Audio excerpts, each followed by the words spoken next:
What's going on YouTube? It's Joey back with another Millie Maker video for NFL Week 13. It's almost the end of the NFL season. It is a very tough scene for that, but we still have about 5 more weeks of content to give you guys. So I am bringing you another Millie Maker stack video for this week. I'm sorry about this video being out a day late. It totally slipped my mind. That is my fault. I apologize to everybody that, may or may not be looking forward to watching my video on Wednesday, but nonetheless, the video is here. So for this video specifically, I am going to highlight 2 of my favorite stacks for the Millie Maker on DraftKings for this week. But before we get into the video, make sure you are subscribed to the channel. Hit that subscribe button down below. Help us get over that 130 mark. It would mean a lot. You can also leave a like and comment your favorite stacks,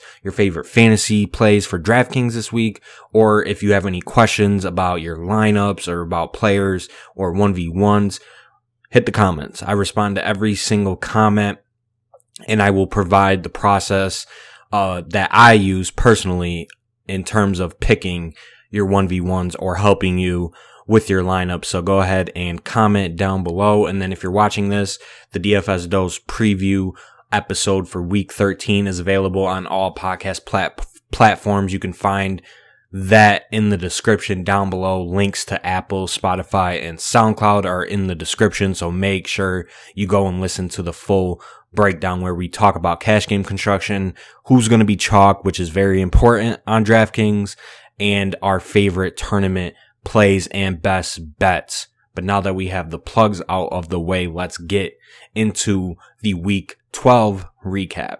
So week 12 was an interesting week to say the least. You were pretty much dead in tournaments if you didn't play Tyreek Hill and Derrick Henry. And as you can see in this lineup, I didn't play Derrick Henry. I had a very good team, 192 points, finished in the top 1500 in the $101 Millionaire Maker, won $250. So shout out to DraftKings for giving me a free ticket off of Twitter for that. A free $250 went into my bank account this week, which is always nice.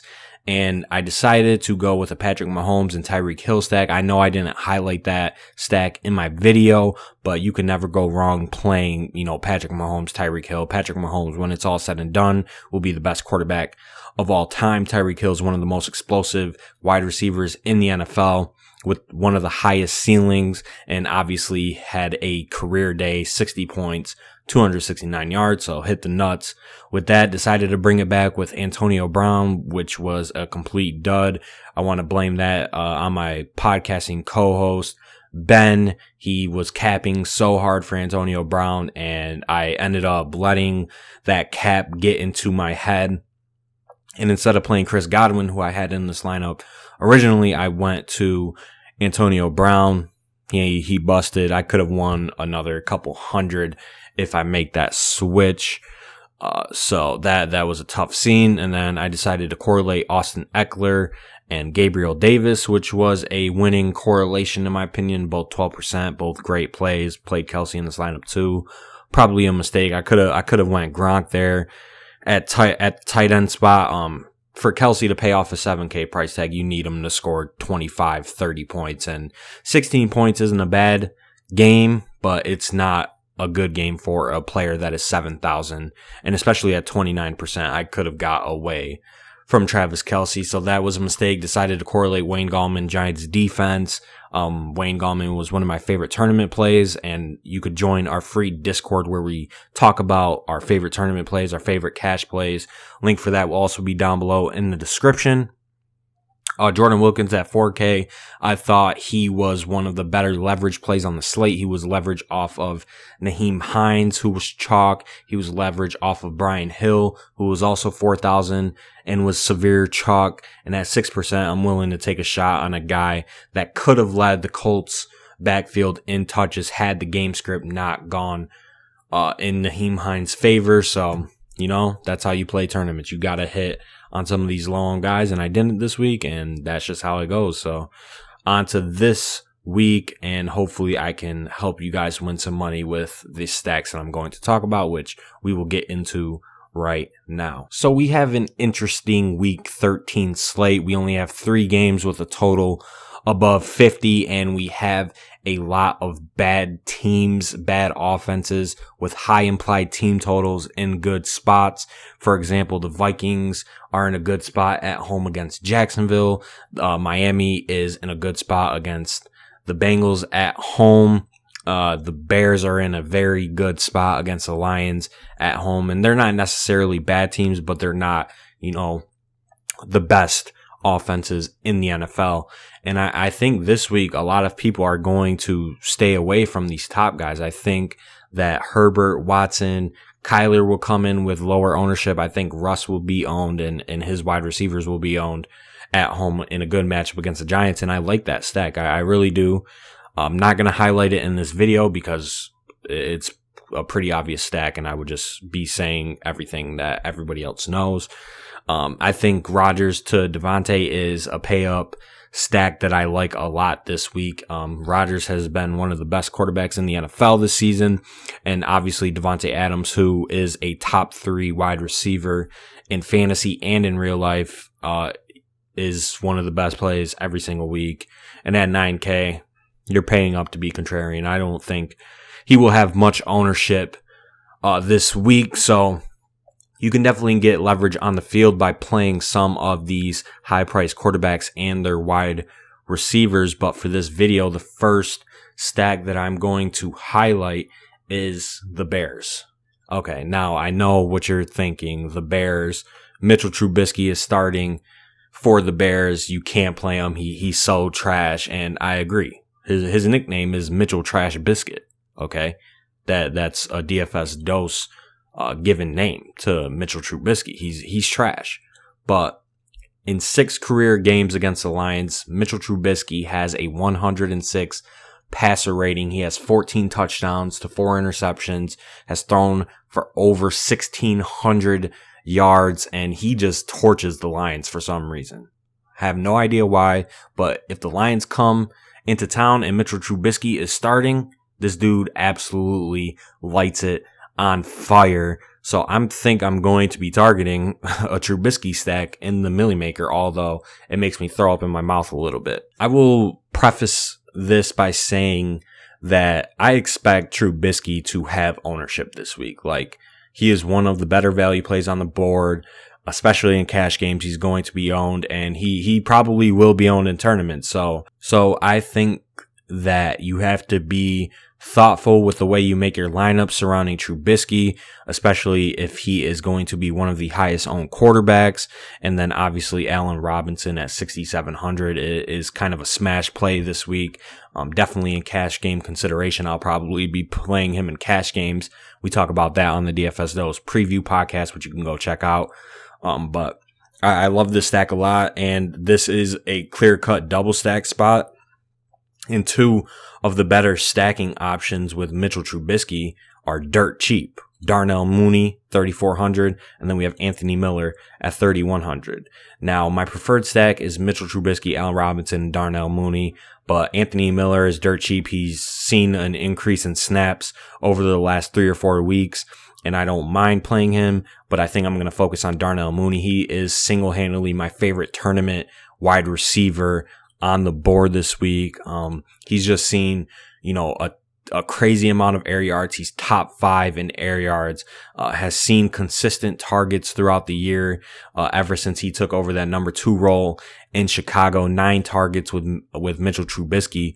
And this is a game where it could be a pace-up game. The Lions, new coach, Darrell Bevell, the interim head coach, I should say, has came out and said that they are going to play faster. So I think this is a spot to target the Bears offense in a great matchup at home against a Detroit Lions defense that ranks in the bottom 10 in every category, in terms of passing yards allowed, points to opposing quarterbacks, wide receivers, even David Montgomery, if you want to go there. I don't think I would play him in a lineup with Trubisky and Allen Robinson, but he can definitely get there. And at 5,500, David Montgomery is one of the best plays on the board this week, in my opinion. but I think this bear stack can get the job done in tournaments. And then if we just talk about a bring back real quick, I think the obvious bring back is TJ Hawkinson. And at 5K, he could get caught in that no man's land in terms of ownership and come in at maybe 10, 11% ownership. And if he comes in at that, you're literally selling to the money. So, and at 5K, I think Hawkinson is my preferred bring back with the Bears stack. You can also go Kenny Golladay if he's back, at 6,000, fading the injury bias that surrounds players returning from injury. There's been a clear-cut edge in doing that this season. One of the most profitable edges on the year so far is fading that injury bias and playing players off of injuries. If they're good to go, they're good to go. So I don't mind Kenny Golladay, but I think TJ Hawkinson at 5K is the bring back, and then you have a very solid remaining salary to fill out the rest of your roster. So that is the first stack that I absolutely love for this week.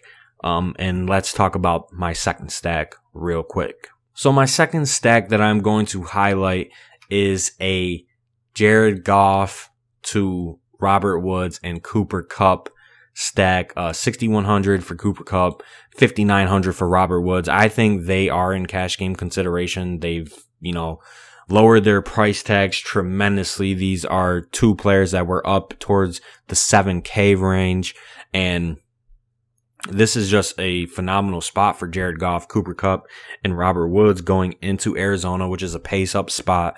Obviously, the Cardinals like to run a lot of plays.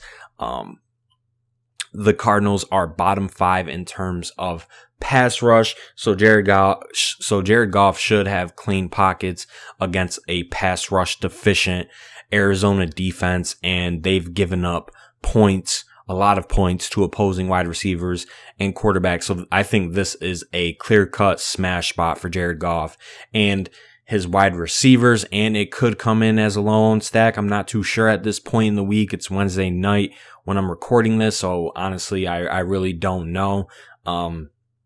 But either way, I love this stack, and there's plenty of bring back options. You could bring it back with DeAndre Hopkins if you would like. I mean, he hasn't been the same wide receiver over the last month or so than he was, to start the year. 10 points, 6 points, and Kyler kind of has been hurt, which is tough, and kind of limits the upside of the Cardinals offense. But I think Kyler could have a bounce back spot against the Rams, although the Rams defense is number 1 in terms of DVOA. They've been pretty much the best defense in football. So it's a tough spot for Kyler, but I think there are some bringbacks, like I mentioned, DeAndre Hopkins, Christian Kirk, wherever he is on this list, 5,200, pretty cheap. He has big playability. Andy Isabella is probably dirt cheap as well, wherever he is on this list, 3,200 if Larry Fitzgerald is out. So plenty of bringbacks, and honestly, you kind of don't even have to bring it back. The Rams could dominate this game, in my opinion. So that is my second stack that I like, and that is going to do it for this video. I hope you guys enjoyed the content. Like I mentioned in the intro, you can check out the Week 12 preview podcast on any podcast platform. Links for that will be in the description down below. Like I mentioned, make sure you are subscribed to the channel. Helps us out a lot. And that is going to be it for this video. I will be back again on time next week on Wednesday to bring you my Week 14 video. But I hope you guys win all the money in Week 13. Appreciate everybody that stuck around to the end, if you stuck around. And let's have a very profitable day on DraftKings on Sunday when the time comes. Let's get those W's.